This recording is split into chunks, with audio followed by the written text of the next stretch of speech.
Você que sempre manda mensagem para mim no Instagram, no direct, no YouTube e tudo mais, perguntando: Vanessa, qual o melhor adubo para floração?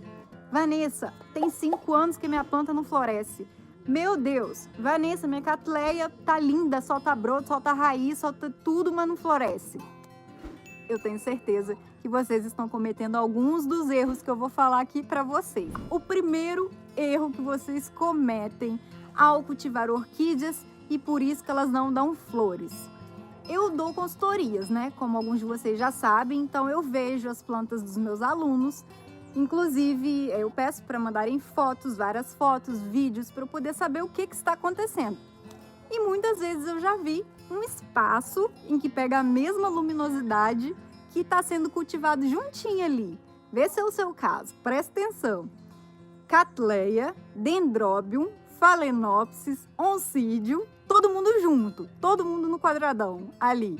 Que às vezes a pessoa só tem um espaço para cultivar, não tem um lugar maior. Tem muita gente que tem, mas tem muita gente que não tem. E ali nesse pequeno espaço que ela tem disponível, ela coloca todas as plantas que ela tem. Dendrobium, Catleia, Phalaenopsis, Oncidium e aquelas plantas todas de orquídeas. Vocês são assim? Me conta aqui nos comentários se vocês são assim também. Tipo, na casa de vocês colocam todas as plantas no mesmo lugar? É o primeiro grande erro. É o primeiro grande motivo para que vocês não tenham floração. E eu vou explicar para vocês por quê. Pela minha experiência de consultora, pela minha experiência de professora, eu vejo isso que eu relatei para vocês. Às vezes você tem um espaço só e você coloca todas as plantas juntas. E isso não é legal. Por que não é legal? Porque cada planta tem a sua necessidade de luminosidade diferente. Então, por exemplo, você coloca sua linda Phalaenopsis do lado da Catleia, no mesmo lugar que bate o mesmo sol. Qual das duas vai florescer? Mais provavelmente a Phalaenopsis, e a Catleia não vai florescer nunca. Por quê? Porque a Phalaenopsis, vou mostrar para vocês. Essa aqui é uma Phalaenopsis, tá, gente? Phalaenopsis, que é conhecida também como orquídea da secretária, orquídea borboleta, e ela tem as folhas assim, tá? Diferente de uma Catleia. Cadê a Catleia? Tem uma Catleia aqui. Essa é uma Catleia. Vocês estão vendo? Olha as folhas. Ela tem rizoma. É diferente dessa aqui que só cresce para cima. A gente tem que entender o que a nossa plantinha quer. Essas lindezas aqui que a gente pode encontrar em supermercado, em garden, em orquidários, em vários lugares hoje em dia, né? Floriculturas, elas não toleram sol direto. Primeira coisa, recebo muitas fotos de folhas queimadas, de folhas que estão com manchas brancas de queimadura solar. A gente vai tratar sobre isso, mas essas lindezas, elas conseguem florescer tranquilamente num lugar que tem aquele solzinho de bebê, solzinho do início da manhã, solzinho do final da tarde, ou até mesmo, pode até pegar o sol do dia todo, desde que um sombrite seja arretado, tipo aquele sombrite de 80%, sabe? Ou então, tipo aqui no meu orquidário, é 70%, só que eu tenho plantas de sombra, né? Que é assim, meia sombra, no caso da Phalaenopsis. E eu coloco todas elas bem para baixo. Eu vou ensinar isso para vocês de andares, né? Isso é bem interessante para quem só tem um espaço, para quem quer cultivar tudo. Então, a gente tem que colocar na parte mais baixa do orquidário. E eu vou dar uma dica para vocês. Isso se seu orquidário for coberto, tá? Porque Phalaenopsis não gosta muito de pegar a chuva direta, ela dá funguinhos aqui nas folhas, que vai ser assunto também de uma próxima aula. Mas se o seu orquidário for aberto, assim como o meu, você pode escolher um lugar mais protegido para deixar sua plantinha. E ela nem precisa de sol direto, gente. Só dela estar de cara com a luz, de cara com a janela, ela já consegue florescer. Já a Catleia precisa de pelo menos 4 horas de sol filtrado por dia. Não adianta você pegar essa planta aqui e botar no sol pleno que você vai torrar a bichinha. Inclusive, quando eu me mudei para cá, ela chegou a queimar. Isso aqui é uma queimadura de sol, tá? Mas já tá recuperada, já tá bem saudável. ela gosta e precisa de pelo menos 4 horas de sol por dia, filtrada. Aí eu te pergunto, Phalaenopsis não pode tomar a quantidade de sol que a Cattleya toma, senão ela queima. E a Cattleya ficar no lugar da Phalaenopsis, o que acontece? Não vai florescer, jamais. Então vocês entenderam? Vocês entenderam a diferença de luminosidade? A Phal precisa de pouca luminosidade e a Cattleya precisa de mais luminosidade. Então, se vocês colocarem as duas juntas no mesmo lugar, ou a Phal vai sofrer queimada, ou a Cattleya não vai florescer. Entendido? Gente, olha, então agora eu vou pegar um outro exemplo muito legal. Um exemplo bacana. Dendrobium. Dendrobium eu já vi essa plantinha com os meus alunos plantadinhas num tronco de madeira junto com Phalaenopsis. Qual que é o erro aí? Qual que é o erro? O erro é que essa planta linda chamada Dendrobium, tá? Ela precisa de muito mais luz do que a Phalaenopsis para florescer. Então é o mesmo caso, exatamente, Mundo Verde. É o mesmo caso, se você colocar junto com a Phal, a uma das duas vai sofrer. Ou a Phal, a Phal vai queimar, ou a Denphal não vai florescer. Inclusive, temos mais do que falar aqui da Dendrobium durante essa aula super especial para ela florescer, porque tem muita gente que tem dificuldade com essa plantinha aqui. Então, gente, por que é essencial a gente saber qual orquídea a gente está levando para casa e como cuidar? Eu estou falando para vocês das básicas, que é por onde a gente está começando. Cattleya, a gente tem que entender que precisa de mais luz. Dendrobium precisa de mais luz. Phalaenopsis, que é a orquídea secretária, precisa de menos luz, entendeu? Então, Oncidium intermediário, ele fica menos que a Cattleya e mais que a Phalaenopsis, entendeu? E aí vocês podem adaptar esse cultivo e com certeza elas vão despertar para a vida. Esse é um dos motivos, tá? O lugar errado. Se ela estiver no lugar errado, você pode pôr o adubo que for, o adubo de 500 mil reais, que eu nem sei se existe. Pode colocar o adubo da moda, o adubo famoso, o adubo de floração, até rachar o vaso. Não vai adiantar. Se ela não estiver no lugar que ela precisa para florescer, não vai adiantar. Primeiro lugar, primeira dica, luminosidade correta. Saiba qual orquídea você está levando para sua casa e onde você vai colocar. Não é só porque você tem um cantinho que você vai botar todo mundo lá, amontoado no cantinho. Agora, se você fala para mim... Mas, Vanessa, eu só tenho um espaço. Eu só tenho uma lavanderia, eu só tenho aqui um pedacinho da minha varanda, eu só tenho a minha garagem. Gente, calma, é tranquilo, é possível, tá? Desde que a gente intercale. O que eu faço aqui no meu orquidário? Eu tenho 3, agora já passou a 4 andares. 5. Tem alguns andares daqui, são 4 metros de altura e o sombrite fica a 4 metros. Então, as plantas que precisam de mais luz, elas ficam bem próximo do sombrite, certo? Elas ficam lá em cima. Como? Vou dar exemplos para vocês. Não tem como eu pegar uma por uma para mostrar, porque senão a gente não acaba esse assunto na aula de hoje. Mas as que precisam de mais luz, que são as que ficam mais próximas do sombrite, que vocês conhecem bem. A Vanda, né? A Vanda é uma planta lindíssima, precisa de bastante luz. Encíclias, Cattleya bifolhada. E aí a gente vem para o meio, que não precisa de tanta luz. Cattleya unifoliada, Laelia purpurata. Aí a gente vai para maxilária, para Oncidium. E aí menos luz ainda. A gente vem Phalaenopsis, Bulbophyllum, orquídea pipoca. E aí a gente vai adaptando. Então, se você tem só um espaço, você vai estudar o sol. Ah, que horas que o sol bate aqui? De manhã ele passa rapidinho, então eu posso colocar uma que precisa de pouca luminosidade. Aí chega aqui, ele fica mais forte. O sol bate mais forte aqui um pouquinho, então eu posso pôr uma de mais luminosidade. É tudo questão de adaptação e observação, tá? Segunda coisa muito importante, gente. Quem nunca comprou uma orquídea que não é do seu clima? Por exemplo, quem nunca no Norte e Nordeste comprou um Cymbidium, que é essa amarela aqui que vocês estão vendo, que dá aqueles pendões enormes, ou uma Celogene cristata, que é a branca de neve, que todo mundo ama, ou uma micro-orquídea que morreu seca. Ou então, quem lá no sul não compra uma lavanda e não teve muito sucesso porque deixou no frio, deixou pegando vento. Uma coisa que a gente precisa é saber qual orquídea cultivar na sua região.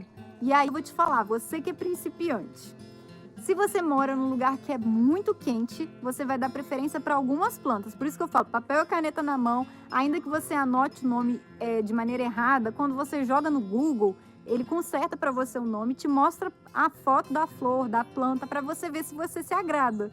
Então, por exemplo, eu vou dar algumas dicas aqui para quem mora no calor, na região do calor, e vou dar dicas para a região do frio. Então, bora lá. Região de calor, gente, que eu recomendo para quem é iniciante. Encíclia, vai muito bem no calor. Vanda, Phalaenopsis, vai muito bem no calor. Cattleya bifolhada, tipo ametistoglossa, Cattleya elongata. Olha, uma orquídea bem legal também para o clima quente. Braçávola, né? Que é uma orquídea que gosta bastante de calor. Que isso aqui é um cruzamento. Eu amo todos os cruzamentos de braçávola. Essa é uma bebezinha, tá, gente? Mas ela fica bem toucerada, bem bonitona. Os híbridos de braçávola são lindos, maravilhosos. Acho que eu já dei bastante dica para quem tá começando aí, né? Para a região do calor. Agora para a região do frio. Quem que aí mora no frio e gosta, quer começar a cultivar? Sapatinho, vai muito bem no frio. Aqui é aquela, tem a Paphiopedilum e a Phragmipedium, cada uma mais linda que a outra, mas é de região fria, certo? Então, você pode muito bem cultivar. Quem mora em clima temperado também consegue cultivar várias, tá? Mas no calor, geralmente, é mais devagar.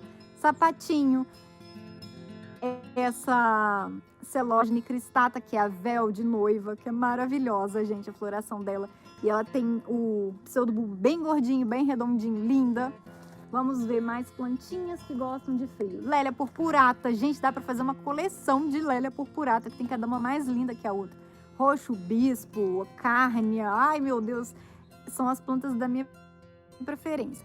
Mini orquídeas. Vocês podem muito bem cultivar no clima. Então, se você quer ter aí uma masdevalha, que é maravilhosa. Você quer ter uma cara de macaco, que é linda, igual uma carinha de macaco, também é muito linda. Você pode ter Cymbidium, gente. Cymbidium. Nossa, maravilhoso. Você pode ter Cymbidium. Já tem bastante dica, né, gente? Bastante dica. Então, vamos para o terceiro passo, porque essas orquídeas não florescem. O que fazer para elas florescerem? Quedas e mudanças de temperatura. Porque, que nem eu falei. Ah, Vanessa, mas a questão de luz, essa questão toda aí, e lugares que de temperatura, lugar que não faz frio, no norte, vamos pôr, no norte, nordeste que não faz frio. Como que a planta floresce? Se ela precisa de uma queda de temperatura, né? Vou explicar para vocês. A princípio, ponto fraco, né?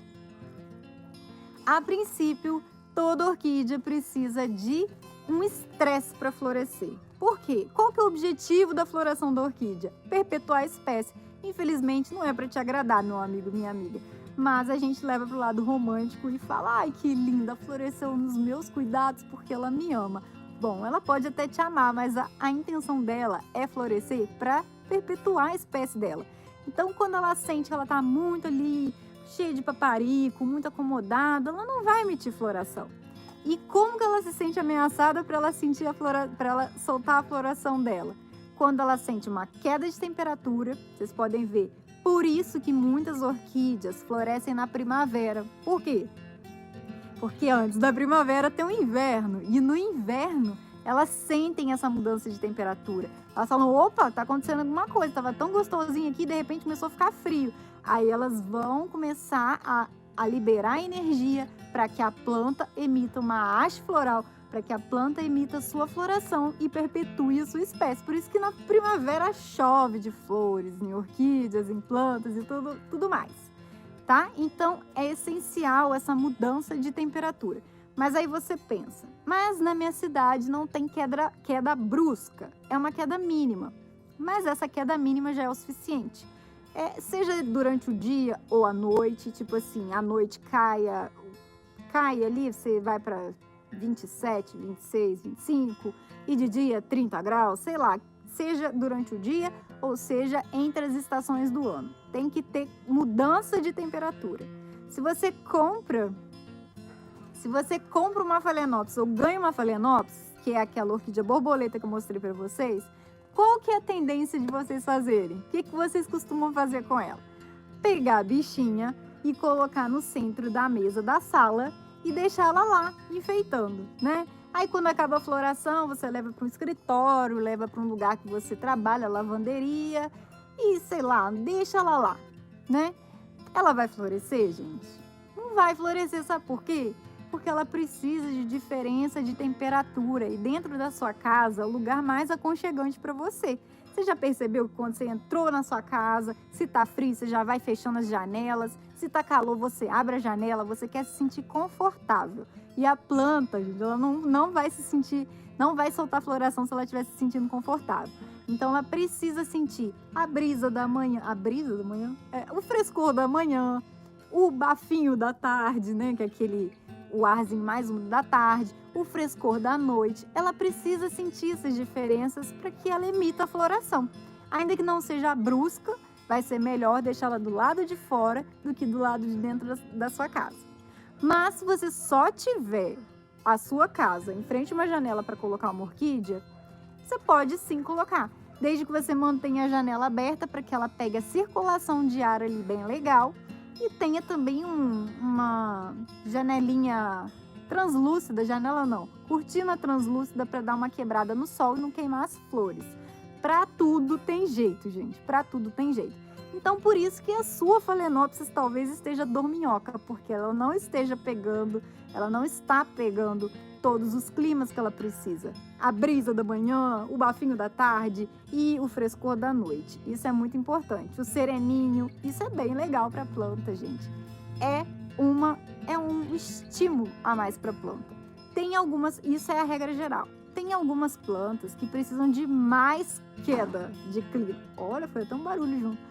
Precisa de mais queda de temperatura para florescer, como é o caso da Cymbidium, essa grandona amarela linda que vocês estão vendo aqui. Ela precisa muito de sentir bastante calor durante o dia e durante a noite uma queda brusca de temperatura. Então, se você é iniciante, mora em um lugar que está quente, que é calor, que não tem esse friozão, não aconselho você a ter. Dá para fazer florescer? Dá, mas tem que colocar algumas técnicas aí e que não dá para ensinar assim tão rapidamente. Teria que ser numa aula mais apropriada. Bom, então a questão da luminosidade, você vai precisar ter a queda da temperatura, você vai precisar que sua planta sinta as diferenças climáticas, vocês estão entendendo? Então, dentro de casa, dentro do seu quarto, dentro do escritório, principalmente dentro do quarto com ar-condicionado, dificilmente ela vai florescer, certo? Agora, muita gente pode me perguntar, mas Vanessa, e nos locais que faz calor sempre e não faz frio, como que as orquídeas florescem? Se você disse para mim que precisa de queda de temperatura. Aí que tá, a natureza é muito sábia, né, gente? Não tem nem como ser diferente. No norte, a gente sabe disso, né? Nem todo mundo sabe. Mas dificilmente a gente tem mudanças bruscas de temperatura. Lá nas estações, é assim, clima chuvoso, clima seco. Clima chuvoso, clima seco. Não tem clima frio, clima quente, clima frio, clima quente. Então, a planta, ela se situa aí. Ela começa a sentir, opa, mudou aqui o clima, agora tá mais úmido. Opa, agora tá mais seco. Então, aí que ela vai se orientar. Então, se na sua cidade, no seu lugar que você cultiva, faz calor o ano todo, faz calor de dia, faz calor de noite, ela vai se orientar para soltar a floração através da umidade do ar do dia entre as estações, que sempre muda, nunca é igual. Então, elas preferem sim um ambiente externo na medida do possível. Gente, eu tenho muito conteúdo para passar para vocês, mas questão de floração, vocês aprenderam que para florescer a planta precisa estar com a luminosidade ideal. Não adianta você amontoar todo mundo e querer que todo mundo floresça. Não é assim, tá? Cada um tem a sua personalidade, cada um vai para o seu quadrado. Isso você vai identificar. Segunda, tem que ter orquídeas do seu clima. Não adianta você ter uma orquídea do clima frio e querer fazer ela cultivar no calor, que você vai passar raiva, entendeu? E outra coisa, a orquídea precisa estar exposta ao clima externo. Então, se você tem uma orquídea dentro de casa, tenta pôr perto de uma janela, ou então na sua área, que seja, tá? E algumas precisam também de queda de temperatura ou de mudanças de umidade relativa do ar. Vocês entenderam, gente? Consegui passar para vocês as três maiores chaves de ouro para que as suas orquídeas passem a florescer?